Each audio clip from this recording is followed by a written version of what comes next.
আসসালামু আলাইকুম এভরিওয়ান, আশা করছি সবাই ভালো আছেন। আজকে আমি আপনাদের সাথে শেয়ার করব আলু আর বেগুন দিয়ে মলমদি মাছের চচ্চড়ি। এখানে একটি কড়াইতে 2টি পেঁয়াজ কুচি, 4-5টা কাঁচামরিচ কুচি, সাথে নিয়েছি আলু আর বেগুনটা কেটে ধুয়ে নিয়েছি, 1 চামচ আদা বাটা, 1 চামচ রসুন বাটা, স্বাদ মতো লবণ, 1 চামচ হলুদের গুঁড়া, 1.5 চামচ মরিচের গুঁড়া, আর দিয়ে দিচ্ছি 1 চামচ ধনিয়ার গুঁড়া। সাথে দিয়ে দিচ্ছি একটি টমেটো কুচি। পরিমাণ মতো তেল দিয়ে হাতের সাহায্যে খুব ভালোভাবে মাখিয়ে নিতে হবে। ছোট মাছের চচ্চড়ি হাতে মাখিয়ে রান্না করলে বেশি ভালো লাগে। আর এখানে নিয়ে নিয়েছি কেটে ধুয়ে রাখা মলমদি মাছগুলো, এখন দিয়ে খুব ভালোভাবে একটু মাখিয়ে নিচ্ছি। দিয়ে দিচ্ছি পরিমাণ মতো পানি।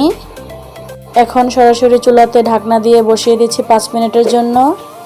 5 মিনিট পর ঢাকনা উঠিয়ে একটু নেড়েচেড়ে দিচ্ছি। কিছুক্ষণ নেড়েচেড়ে নেওয়ার পর আবারও মিডিয়াম আঁচে ঢাকনা দিয়ে ঢেকে দিচ্ছি 5 মিনিটের জন্য।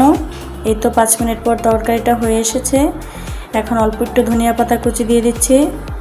ধনিয়া পাতা কুচিটা দেওয়ার পর আবার একটু নেড়েচেড়ে 5 মিনিট রান্না করে নেব। দেখতে পাচ্ছেন তরকারিটা কতটা লোভনীয় হয়েছে। এভাবে একবার ছোট মাছ চচ্চড়ি করে খেয়ে দেখবেন, চোখের জন্য খুব ভালো উপকার। এই তো তরকারির ফাইনাল লুক। ভিডিওটি ভালো লাগলে লাইক কমেন্ট শেয়ার করে পাশে থাকবেন। আল্লাহ হাফেজ।